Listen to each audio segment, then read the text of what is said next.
बिस्मिल्लाहिर्रहमानिर्रहीम। My name is Furqan Ahmed और आज इंशाल्लाह फिफ्थ चैप्टर में हम लोग सेंट्रीपिटल फोर्स के बारे में पढ़ेंगे और उसके कुछ प्रैक्टिकल एग्जांपल्स भी कर लेंगे। तो सेंट्रीपिटल फोर्स का डेफिनेशन क्या है? The force required to keep the body moving in circular path. एक ऐसा फोर्स जो बॉडी को सर्कल के अंदर जमाए रखे, सर्कल से बाहर निकलने ना दे, सर्कल के अंदर घूमने के लिए मजबूर कर दे, उस फोर्स को हम क्या कहेंगे? Centripetal force. और उस फोर्स की डायरेक्शन हमें हमेशा क्या होती है? Towards the centre of the circle. जिस तरफ सर्कल का सेंटर होता है उस तरफ उसकी डायरेक्शन होती है। उसे मैथमेटिकली हम कैसे लिखते हैं? F is equal to FC mean centripetal force is equal to mv square upon r। ये कैसे निकलता है इसे हम आगे प्रूफ कर देंगे, मगर सबसे पहले इस पे जाने से पहले हम ये देख लें कि ये जो एक फिगर नंबर 1 है उसमें आपको 4 डिफरेंट पॉइंट्स पे एक पार्टिकल दिया गया है। मींस पहले पॉइंट पे उसका जो फोर्स है वो इनवर्ड की तरफ है, डायरेक्शन टुवर्ड्स द सेंटर है उसका, और v की जो वेलोसिटी की वैल्यू है वो इस डायरेक्शन में है, मींस अपवर्ड है। यहाँ पे वेलोसिटी की डायरेक्शन इस पोजीशन में, यहाँ पे डाउनवर्ड है, और यहाँ पे टुवर्ड्स राइट है, इस तरफ उसकी डायरेक्शन है। अब इससे क्या मतलब है कि अगर यहाँ पे वेलोसिटी की वैल्यू हर टाइम पे उसकी डायरेक्शन चेंज हो रही है, डायरेक्शन चेंज होने से क्या मतलब है कि वेलोसिटी की वैल्यू हर पॉइंट पे चेंज होना। इवन अगर इस सर्कल के दरमियान में उसकी स्पीड कांस्टेंट है भी, तो फिर भी उसकी वेलोसिटी जो है वो चेंज हो रही होती है। वो क्यों चेंज हो रही होती है? क्योंकि उसमें डायरेक्शन में चेंज आ रहा होता है विद रिस्पेक्ट टू टाइम। जैसे ही वो यहाँ से इस पॉइंट पे आया उसकी डायरेक्शन चेंज, इस पॉइंट पे आया डायरेक्शन चेंज, इस तरीके से हर पॉइंट पे डायरेक्शन चेंज होते रहते हैं। तो एक्सेलरेशन की वैल्यू हमेशा उसी तरफ होगी जिस तरफ पे फोर्स की वैल्यू होगी, जिस तरफ फोर्स की डायरेक्शन होगी उसी तरफ एक्सेलरेशन की डायरेक्शन भी होगी। ये तो यहाँ तक एक फिगर है। अभी इस फिगर की तरफ आओ। इस फिगर से हम लोग आगे सारी एक्सप्लेनेशन कर लेंगे। इस फिगर में क्या है कि हमारे पास एक सेंटर पॉइंट पे 0 है, वहां से हम लोगों ने एक रेडियस ड्रा कर दिया है पॉइंट ए तक। ए से लेकर हम लोगों ने बी तक मूव किया है, जिसने डिस्टेंस एस कवर कर लिया है, और हमारे पास जो थीटा था, जो चेंज आया था एंगल में, वो थीटा है। ठीक है। अब ए से अगर हम वेलोसिटी ड्रा करेंगे, ए से वेलोसिटी ड्रा करेंगे, तो ए से जो वेलोसिटी होगी, ए से सी तक, ए से पॉइंट सी तक जो वेलोसिटी होगी वो हमारे पास कौन सी वेलोसिटी होगी? वो इनिशियल वेलोसिटी होगी, क्योंकि पॉइंट पहले पॉइंट पे है। और अगर बी से हम इसी तरीके से वेलोसिटी की डायरेक्शन ड्रा कर दे तो वो हमारे पास क्या बनेगी? वो हमारे पास बनेगा बी से फाइनल वेलोसिटी की डायरेक्शन बनेगी। तो सी से अगर डी तक का लाइन ड्रा कर ले तो वी एफ माइनस वी आई, जो उसका रिजल्टेंट होगा वो डेल वी की वैल्यू बन जाएगी। ये यहाँ तक क्लियर है। अब ये थीटा और ये थीटा की वैल्यू आपस में बराबर होंगी।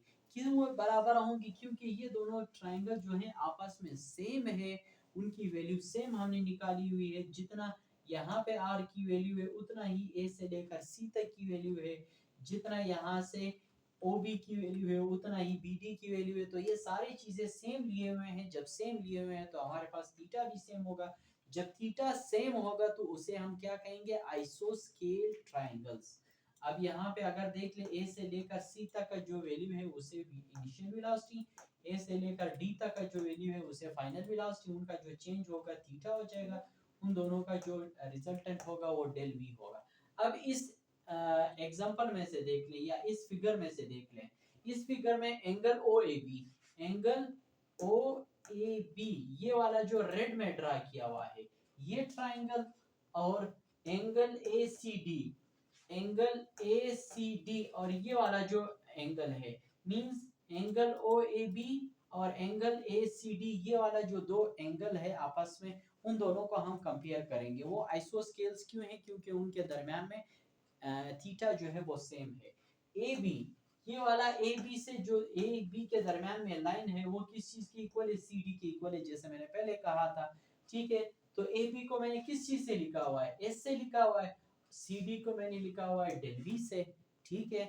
अब यहाँ पे देख लो ओ ए से मुराद, ओ ए जो है बेसिकली हमारे पास रेडियस है, तो ये इक्वल किस चीज के पास है? ए सी के इक्वल है।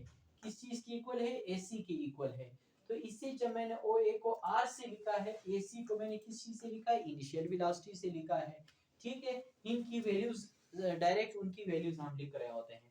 अब angle A O B, A O B means O के ऊपर जो एंगल बनेगा उस एंगल को हम लोगों ने देखना है। एंगल ए ओ बी, यहाँ पे एंगल कौन सा बनेगा, थीटा बनेगा, तो इससे हमने थीटा लिख दिया है। फिर दूसरा किस चीज की इक्वल है, angle C A D, angle C A D, यहाँ पे थीटा क्या बनेगा, डेल थीटा, तो इसको हम लोगों ने डेल थीटा लिख दिया है।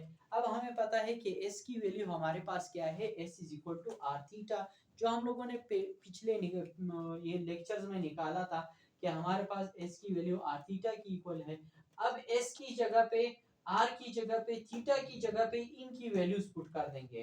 पहले इक्वेशन में एस की जगह पे एस की वैल्यू, उसकी जगह पे एस की जगह पे एस की वैल्यू, इस इक्वेशन में एस की जगह पे एस की वैल्यू, आर की जगह पे आर की वैल्यू, और यहाँ पे हम लोग इसको इक्वेशन नंबर 1 इसकी बजाय इसे हम अगर इक्वेशन नंबर 1 कह दें, ठीक है, तो एस की जगह पे एस की वैल्यू हमारे पास डेल वी आ जाएगा, आर की जगह पे वी आ जाएगा वैल्यू, और थीटा की जगह पे डेल थीटा आ जाएगा।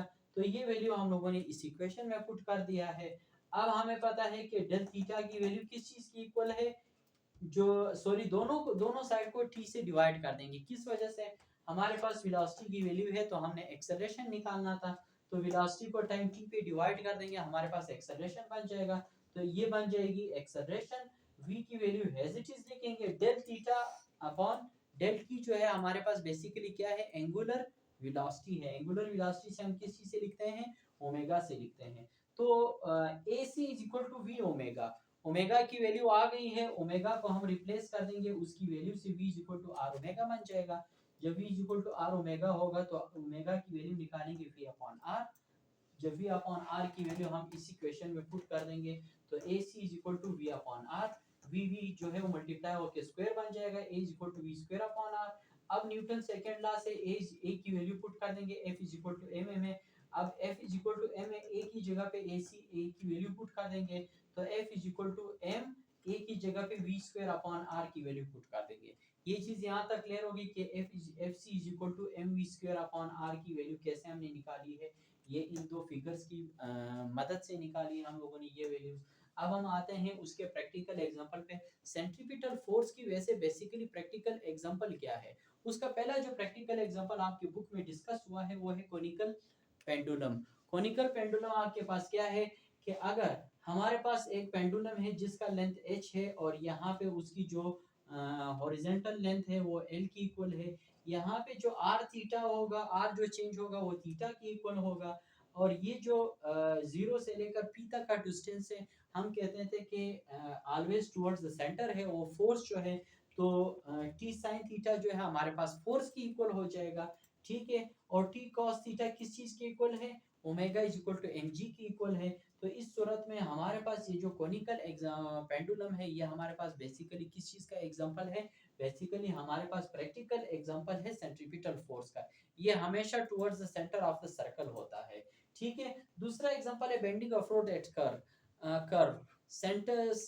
आपने हमेशा देखा होगा जहाँ पे रोड पे हम लोग मुड़ते हैं तो उस जगह पे हमारे पास जो रोड के वो होते हैं, रोड बनाए गए होते हैं, अंदर किनारा जो होता है वो गहरा नीचे होता है और बैरूनी किनारा जो है वो ऊपर की तरफ होता है। जो ऊपर की तरफ होता है वो क्यों लगाया जाता है, वो इस वजह से ताकि यहाँ पे एक कर्व, एक सेंट्रीपिटल फोर्स प्रोड्यूस कर दिया जाए। तो सेंट्रीपिटल फोर्स प्रोड्यूस करने की वजह से बेंडिंग ऑफ रोड्स रखा जाता है, ठीक है। तीसरा है satellites revolving around the earth, earth के इर्द गिर्द जो सैटेलाइट्स है वो रिवॉल्व कर रहे होते हैं।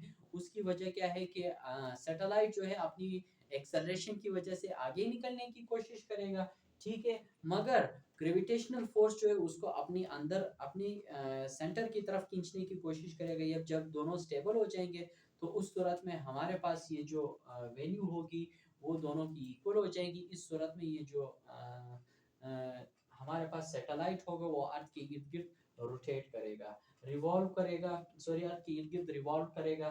तो इस सूरत में हमारे पास ये भी एक प्रैक्टिकल एग्जांपल बन जाता है सेंट्रीपिटल फोर्स के हवाले से। तो इंशाल्लाह हमने आज सेंट्रीपिटल फोर्स के बारे में पढ़ लिया है।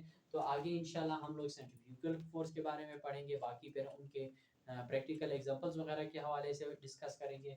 तो आज के लिए इतना ही। इंशाल्लाह किसी को अगर कोई मसला परेशानी वगैरह हो तो नीचे वीडियो में कमेंट कर दें। इंशाल्लाह होपफुली जल्दी बहुत जल्द आपको इंशाल्लाह उसका आंसर भी दे दिया जाएगा जो इस लेक्चर के मुताबिक आपको कोई भी परेशानी होगी। अल्लाह हाफ़िज़।